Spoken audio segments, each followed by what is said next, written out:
तो शेर दूसरे शेर को पूछा कि भाई आप यहाँ क्या कर रहे हो? मैं इस कुत्ते के साथ दूध पीता हूँ और ये बकरियों की रखवाली करता हूँ। तो शेर बोला नहीं, आपका काम ये नहीं है, आपका काम दूध पीना नहीं है, आप मेरे भाई हो, जिस तरह मैं करता हूँ उस तरह आप करेंगे तो आप शेर बन जाएंगे, वरना लोग आपको कुत्ता कहेंगे। तो आप क्या करते हो बताऊँगा? तो शेर क्या करा, एक गरज दिया, एक गरज लगाते ही पूरा जो बकरियों का झुंड था तहस नहस हो गया। तो उसमें से एक बकरे को मारा और पकड़ के खा लिया। तो उसका अब मैं खा लिया, अब तू खा के बता का। तो वो भी मारा, एक मार के खाया। तो उसे जब मज़ा लगा कि वो दूध पीकर दुम हिलाना मेरा काम नहीं है, गरज कर हुकूमत करना मेरा काम है। तो ये बातें जो है हमारे कई एक भाइयों को समझाने के लिए मुजाहिद भाई आए हैं। एक वक्त वो था सियासत में अगर किसी के ख़िलाफ़ एक पेपर या अखबार में बात आती तो रिज़न कर देता था। इनके ऊपर कुछ भी बोलो, रिज़न दूर की चीज़ है। इनको तो समझ में नहीं आता कि इन्होंने ये समझते कि हमें थोड़ी बोला है, हमें नहीं बोला, किसी और को बोला है। फरमाइए सर, आज सदा इत्तेहाद के बानी मुजाहिद अली बाबा आपके दफ्तर तशरीफ़ लाए हैं, क्या कहना चाहेंगे इस मौके पर? सबसे पहले मैं मुजाहिद अली बाबा जो सदा इत्तेहाद के सरबराह हैं उनका खैर मुकद्दम करता हूँ। इनके साथ साथ 4 बार हज और 8 बार उम्रा विद फैमिली करे हैं हाजी मीर इकबाल अहमद साहब का भी खैर मुकद्दम करता हूँ। साथ ही साथ आप मीडिया वालों का भी। इन दोनों लोगों को मैंने बुलाया है, वजह है कि कहीं न कहीं मैं देख रहा हूँ आवाज़ में दम है और आवाज़, इनकी आवाज़ से जो है कौम उजागर हो रही है। तो कौम उजागर होते होते क्या हो रहा है, हमारे यहाँ कई पार्टियाँ हैं। अक्सर पार्टियाँ, एक दौर था लीडर को तैयार करते थे, कौमी रहबर को तैयार करते थे, तुम फलां फलां कौम के रहबरों को। आज अफसोस की बात यह है कि चंद पार्टियाँ लीडर के बजाय अपने फॉलोअर को लीडर बनाकर काम ले रही, जिसकी वजह से पूरी कौम तबाह व बर्बाद हो रही है। ये पॉइंट आप समझ रहे हैं कर मैं समझ रहा हूँ, क्योंकि लीडर वो होता है पार्टी का टिकट उसके घर को आता है। लीडर वो होता है पार्टी का टिकट उसके घर को आता है। आप इलेक्शन लड़ने हो ना, आप लड़ेंगे, आप नहीं ठहरेंगे तो हम किसी को नहीं करेंगे, उसके घर तक टिकट आता है। फॉलोअर वो होता है सेंट्रल ऑफिस को जाकर सेंट्रल वालों को मनाने के लिए यहाँ लोकल लीडरों को भैया भैया, अप्पा अप्पा, दादा दादा को उनके पाँव में गिड़गिड़ा कर जाकर टिकट लाकर वो रहबर बनता है। जो हमारे बड़े कहानी बोलते थे, बकरियां चराने वालों का शेर, बकरियां चराने वालों का शेर था, वो पूरे झुंड को हिफाजत करता था। एक शेर जो था वो जंगल में चलेगा। एक शेरनी के 2 बच्चे थे। एक शेर का जो है पाँव को थोड़ा जख्म आ गया, वो चल नहीं सका, तो शेरनी जैसा आएगी तो एक बच्चा उसके साथ चलेगा। एक जो बच्चा पाँव का जो जख्मी था उसे बकरियां चराने वाला पाल लिया। पाल लेने के बाद वो बच्चा बड़ा हुआ, तो जब शेर ही बकरियों का रखवाला हो तो दूसरा शेर और गीदड़ कहाँ शिकार करते, तो झुंड बढ़ गया। बढ़ने के बाद इसका जो जुड़ा भाई था शेर, वो एक दिन देखा तो ये शेर रखवाला है, अब मैं वार करूं तो वो भी मरेगा, मैं भी मरूंगा, या वो मरेगा मैं बचूंगा तो मेरा भाई मर जाएगा, मैं मरूंगा वो बचेगा तो भी मैं नुकसान है। तो मैं इसे जाको कन्विंस करना कर को उन्होंने क्या करे, वो शेर क्या करा, एक तजवीज़ निकाला। आहिस्ता वो धनगर का जो शेर था वो बाजू कुत्ते के साथ पलता था, जब शेर कुत्ते के सोबत में पला तो उसे भी कुत्ते की खसलत आ गई थी। तो शेर दूसरे शेर को पूछा कि भाई आप यहाँ क्या कर रहे हो? मैं इस कुत्ते के साथ दूध पीता हूँ और ये बकरियों की रखवाली करता हूँ। तो शेर बोला नहीं, आपका काम ये नहीं है, आपका काम दूध पीना नहीं है, आप मेरे भाई हो, जिस तरह मैं करता हूँ उस तरह आप करेंगे तो आप शेर बन जाएंगे, वरना लोग आपको कुत्ता कहेंगे। तो आप क्या करते हो बताऊँगा? तो शेर क्या करा, एक गर्ज दिया, एक गर्ज लगाते ही पूरा जो बकरियों का झुंड था तैश नैश हो गया। तो उसमें से एक बकरे को मारा और पकड़ के खा लिया। तो उसका अब मैं खा लिया, अब तू खा के बता का। तो वो भी मारा, एक मार के खाया।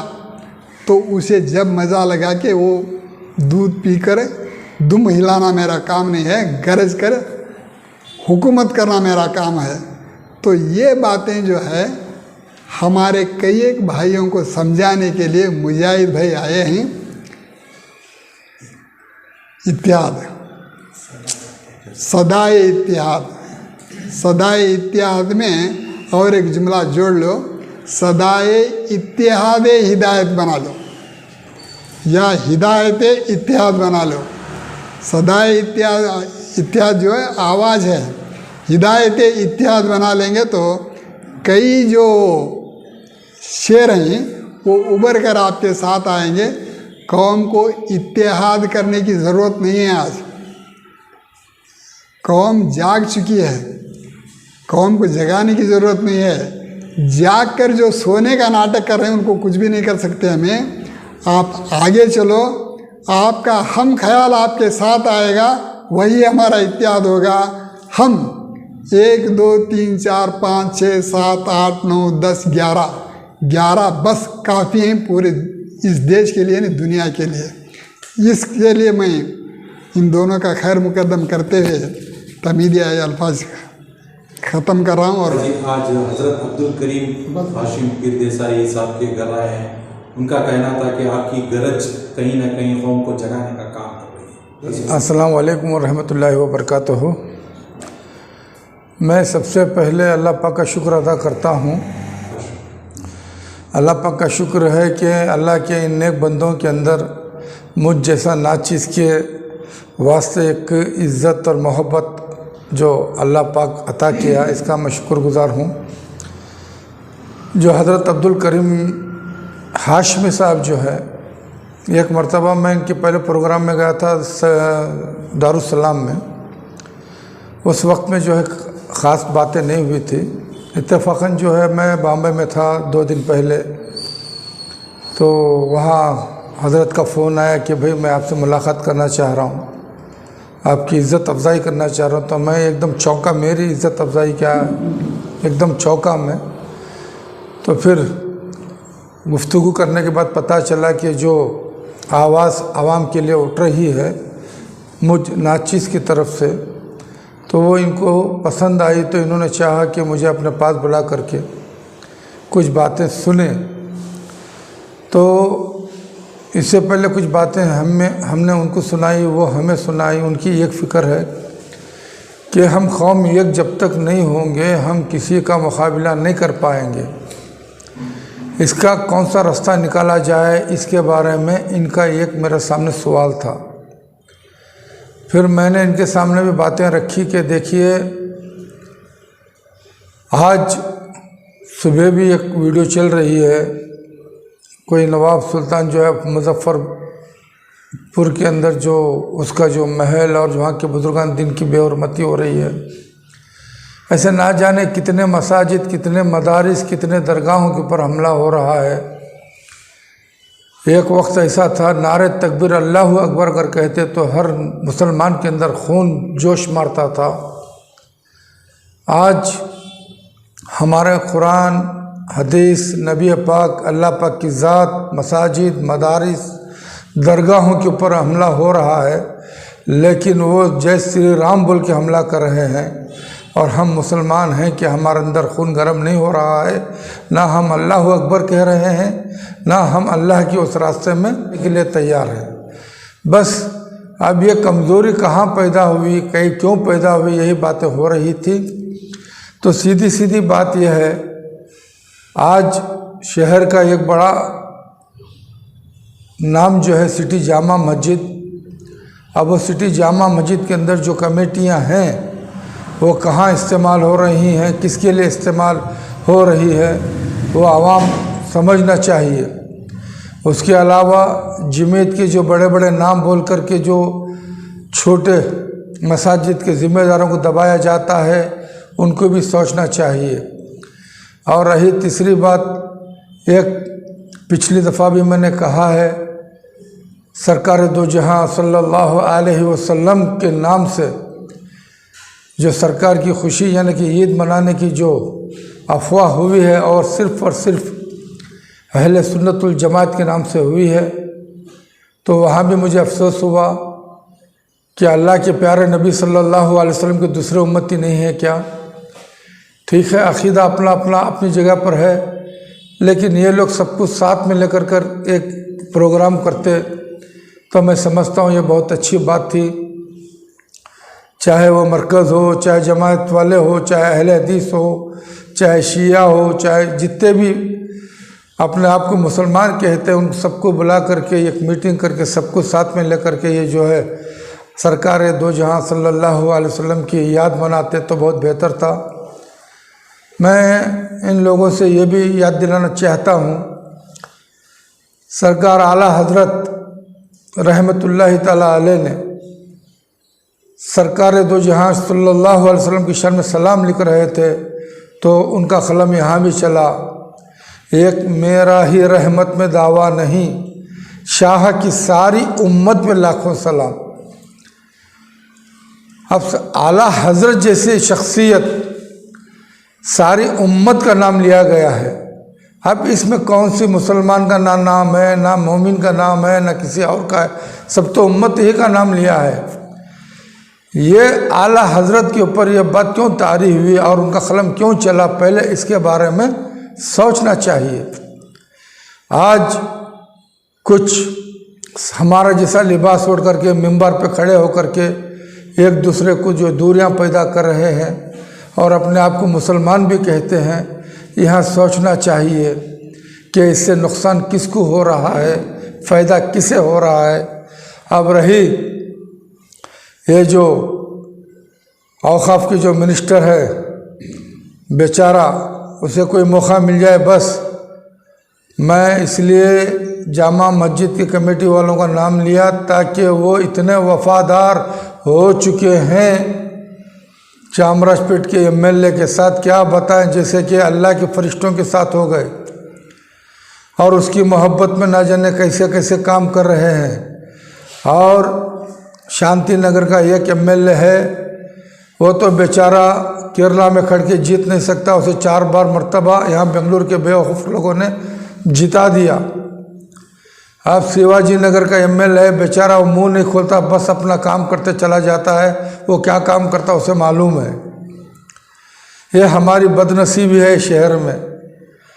अब ये डराते हैं उलमा को अपने हिसाब से काम करो, तो नुकसान कौम का हो रहा है। इसी वजह से इससे पहले कई मरतबा औक़ाफ़ के बारे में बातें हो चुकी हैं, अभी और भी बहुत कुछ निकलना है।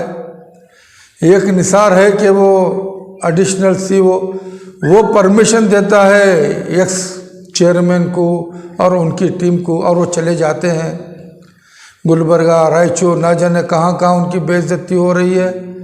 ये तो बेहया लोग हैं, ये बेहयाओं के सामने हया कहाँ से आती है, क्या चेहरा लेकर के आवाम के सामने बैठते हैं, समझ के बाहर है। एक वक्त वो था सियासत में, अगर किसी के ख़िलाफ़ एक पेपर या अखबार में बात आती तो रिज़ाइन कर देता था।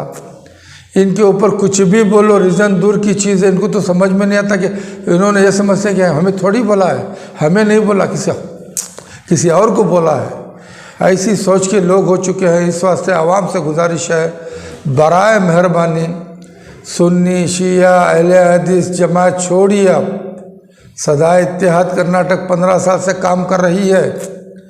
इसके अंदर रुकावटें कौन कौन बन रहे हैं मैं जानता हूँ। अगर अभी भी ना समझे तो इनका सबका सामने लाना पड़ेगा चिट्ठा पट्टा। ये मेंबर पे खड़ कर के जो अपने आप की जो होशियारी कर रहे हैं ना, इससे बचे। पहले कौम को एक तरफ लेकर के आए, अपने मसाइल हल करने की कोशिश करें। हुकूमतों के पास जाने के बजाय हुकूमत को अपने पास बुलाने की हिम्मत और ताकत पैदा करें। इस रास्ते को अपनाएं। ये बात कहते हुए मैं हज़रत करीम शाह साहब की जो फ़िक्र है, इस फ़िक्र का मैं तायद करता हूँ। ये भी जो है कौम के अंदर बहुत फ़िक्र रखते हुए मुझे ने दावत दी, तो मैं इनकी दावत के ऊपर आया हूँ। और मैं इनसे यही कहता हूँ, आप अपनी फ़िक्र जारी रखिए। इंशाअल्लाह जब भी आपको ज़रूरत है, हम सदा इत्तेहाद के लोग आपके साथ हैं और साथ रहेंगे। ये बात कहते हुए मैं अपनी बात ख़त्म करता हूँ। अस्सलाम वालेकुम। बहुत बहुत शुक्रिया बाबा जी का, जो अपने ख़यालात का इज़हार करे। चंद उलमाए कराम को और चंद रहबरान कौम को शिकायत भी करे। शिकायत रहबरान कौम हो, उलमाए कराम हो, शिकायत का बुरा नहीं समझना, क्योंकि जो भी शिकायत करते हैं हमें रास्ता बताते हैं, हमें ऊंची परवान पर चढ़ाते हैं। ऐसा पॉजिटिव लेकर हम चलें तो इत्तेहाद हो जाता है। इत्तेहाद के लिए इमामत की ज़रूरत है। जो भी इमाम हैं अपनी इमामत करें, हम मुख्तदी बनकर काम करेंगे। दुआओं में मेरी असर दे इलाही, गुनाहों से मुझको पनाह दे इलाही, रहमत में अपनी बसा के मुझे तू, जन्नत में अपनी जगा दे इलाही, इलाही इलाही इलाही इलाही। हव्वा को तूने आदम से मिलाया, जुलेखा को तूने यूसुफ से मिलाया, रहीमा को अय्यूब से सब्र सिखाया, मुझे मेरे आका नबी से मिला दे, इलाही इलाही इलाही इलाही। नार से तूने खलील को बचाया, छुरी से तूने ज़बी को बचाया, मछली से तूने यूनुस को पनाह दी, अज़ाबे जहन्नम से हमको बचा दे, इलाही इलाही इलाही इलाही। मूसा को तू कलीमुल्लाह बनाया, ईसा को तू रूहुल्लाह बनाया, आका को मेरे हबीब बनाया, इस हिदायत को उम्मते मोहम्मद बना दे, इलाही इलाही इलाही इलाही। तू ही तू है इलाही इलाही। अल्लाह हाफ़िज़।